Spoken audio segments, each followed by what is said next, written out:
Hi வணக்கம். வாழ்க்கை ரொம்ப அழகானதாக அமையட்டும்.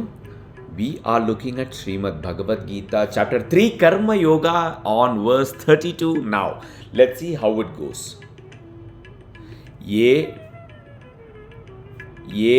Te oh my god. Tvetat abhyasuyanto nanutishtanti mematam सर्वज्ञान विमूढ़ांस्थान विद्धि नष्टान चेतस. ஓ மை காட், இன்னொரு தடவை படிக்கிறேன். பயங்கரமாக டங்கு ட்விஸ்ட் ஆயிடுச்சு. ஏத்வேதத் அபசூயந்தோ நானுதிஷ்டந்தி மேமதம் சர்வஜான விமூடான்ஸ்தான் வித்தி நாஷ்டான சேதச. Sounds good. Now let's get into a meaning. It says that if you find fault with my teachings, being bereft of knowledge and devoid of discrimination, they disregard these principles and bring out their own ruin. Oh my god. சமஸ்கிருதம் தான் புரியல அப்படின்னு பார்த்தா இங்கிலீஷ்லேயே நமக்கு நிறைய வார்த்தைகள் புரியலப்பா. பெரெஃப்ட்னா என்னது? Completely lacking something, never having last something. நாலஞ்சு ஸ்லோகம் முன்னாடி ஏதோ ஒரு எலிமெண்ட் மிஸ் ஆகுது, ஆனால் என்ன மிஸ் ஆகுதுன்னே தெரியலடா அப்படின்னு நானே சொன்னேன்னு நினைக்கிறேன். ஸோ இதில் ஆக்சுவலாக என்ன சொல்கிறாங்க அப்படின்னா, what Lord Shri Krishna is telling is, I'm telling you a few concepts. If you are finding fault with my teachings, not my teachings, if we are finding faults in his teachings, then we are actually lacking something. That is the reason. And அதே ஜோனில் நம்ம இருக்கோமா அப்படிங்கிறது நம்மளுடைய choice தான். நம்ம அதே ஜோனில் இருந்தோம் அப்படின்னா we will bring out our own ruin. ரூங்கிறது நிறைய இடத்துல நம்ம பேசியிருப்போம். அந்த கான்வர்சேஷன் ஃப்ளோவில் அந்த வேர்டு ஃபிட் ஆகிடும். ஆனால் exact meaning damage something so badly அப்படின்னு போட்டிருக்கு. இன்ட்ரெஸ்டிங். நம்ம போன வீடியோவில் கேள்வி கேட்டோம்ல, பகவான் ஸ்ரீ கிருஷ்ணனே ஆனாலும் நீ சொல்கிறது எதுக்கு நான் நம்பணும் அப்படின்னு நம்மளுடைய ஈகோ கேள்வி கேட்கும். ஏன்னா நம்மளுடைய அணுகுமுறை பகுத்து அறிந்து பிரிஞ்சு மேய்ஞ்சு ஒரு விஷயத்தை அனுபவத்தளத்தில் கொண்டு வருது தான் அப்படின்னு. பட் எஸ், எதுக்கு நம்பணும், எந்த அளவுக்கு நம்பணும் அப்படிங்கிறத நம்ம போன வீடியோவில் அதாவது verse 31 along with the meaning பார்த்தோம். பட் இதில் பகவான் ஸ்ரீ கிருஷ்ணனே சொல்லியிருக்காரு. அவர் என்ன சொல்லியிருக்காரு அப்படின்னா,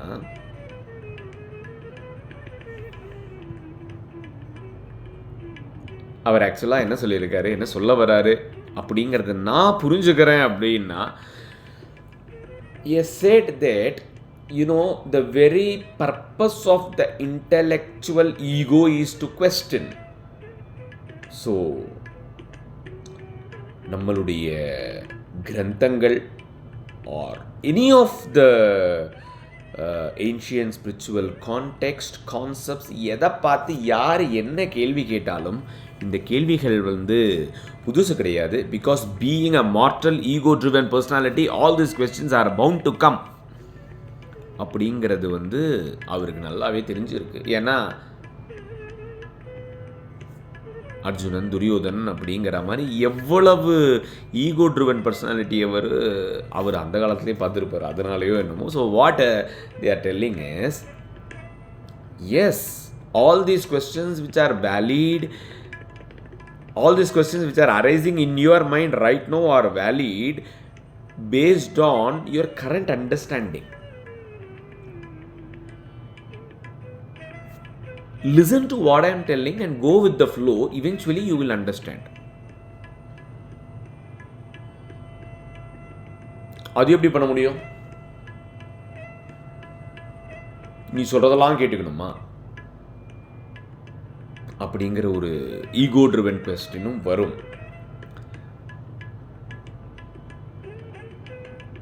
That's the difference between a Jivatma with a lot of questioning attitude and a Paramatma, right?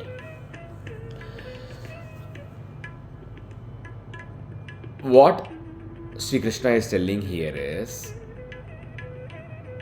veracity. நமக்கெல்லாம் வெலாசிட்டி தான் தெரியும். அது என்ன veracity?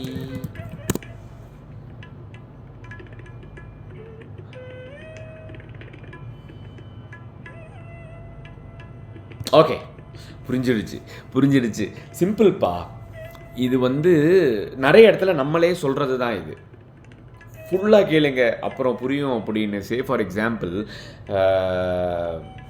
whenever we get into any training or whenever we give a product presentation to anybody for that matter, ஒரு கிளைண்ட்டுக்கு கொடுக்குற டெமோவாக இருக்கலாம், இல்லை ஒரு இன்வெஸ்டருக்கு கொடுக்குற ப்ரெசன்டேஷனாக இருக்கலாம்.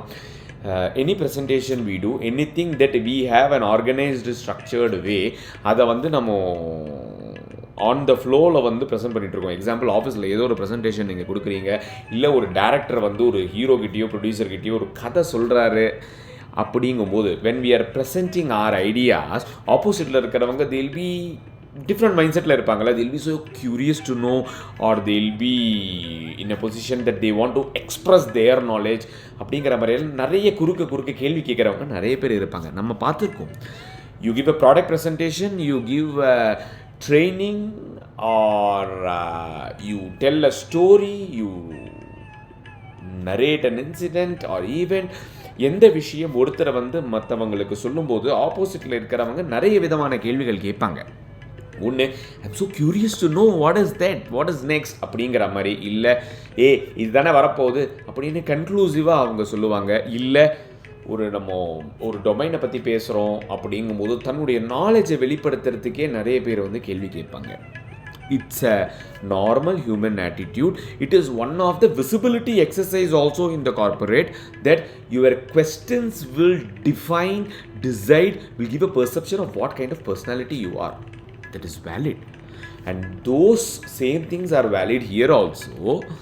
And what the presenter will eventually tend to say, நீங்கள் கேட்குற எல்லா கேள்வியும் கவர் பண்ணியிருக்கேன். Can we have the question answer session at the end of the series? So, because during the presentation, majority of your questions will get dissolved. ஏன்னா I have covered all those points. அது எல்லாத்துக்கும் அப்புறமும் உங்களுக்கு question இருந்தது அப்படின்னா, after this session we'll have a Q&A session at the end of the series அப்படின்னு நிறைய இன்டர்வியூவில் நம்ம பார்த்துருப்போம். We eventually tend to tell that if we have presented anything to anybody, you all can connect this. Bhagavan Sri Krishna is also telling this. இப்போ chapter 3 31st shloka 32nd shloka நீ கேட்குற.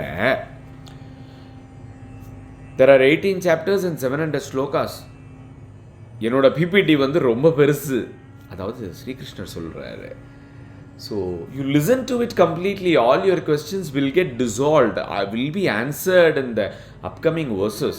So until then, you listen, you just go with my own flow. No, நம்ம ஒரு சில டேரக்டர்லாம் கதை சொல்லும்போது தான் சொல்லுவார், சார் நீங்கள் என்னோட அப்படியே ஃப்ளோ பண்ணிடுங்களேன், உங்களுக்கு அந்த கதை ஈஸியாக கொண்டு போயிடுவேன் அப்படின்ட்டு. ஸோ ஒரு டேரக்டருடைய பர்ஸ்பெக்டிவ்லேருந்து அந்த கதையை பார்த்தோம் அப்படின்னா, we'll just be able to flow. ஒரு விஷனரி பேசும்போது அவருடைய கண்ணோட்டத்திலேருந்து அவருடைய கனவை பார்த்தோம் அப்படின்னா, we'll be able to flow. So the same thing, நான் சொல்கிறத என்னோடய கண்ணோட்டத்துலேருந்து நீங்கள் பாருங்கள், இவென்ச்சுவலி உங்களுக்கு புரிஞ்சிடும். Over the period of time is what Shri Krishna is telling. இல்லை நான் அப்படி பண்ண மாட்டேன், பாதியிலே கேள்வி கேட்டுக்கிட்டே இருப்பேன் அப்படின்னா கண்டிப்பாக பிபிடியும் முடியாது, ப்ரெசன்டேஷனும் முடியாது, ட்ரைனிங் செஷனும் முடியாது. At the end of the day, the beneficiary who are sitting on the other side will not be able to extract or harvest the benefit out of the objective, out of the presentation, out of the story. At the same time, similar to that, not at the same time, similar to that, we will not be able to enjoy the benefit, harvest the benefit out of what is given in the Bhagavad Gita as 700 slides of presentation ஒன்னே வச்சுக்கலாமே நம்ம குறுக்க கேள்வி கேட்டோம்னா. So note down all your questions. We'll have a separate session is what he is telling to us. You also please note down all the questions. ஏன்னா along with you I am also noting it down. நமக்கு கிருஷ்ணர் வந்து சொல்ல போகிறது கிடையாது, நாமளே மாறி பேசி தான் எக்ஸ்ப்ளோர் பண்ணிக்கணும். So that's it for now on verse 32. அடுத்து 33 அது அடுத்த வீடியோவில். பாய்.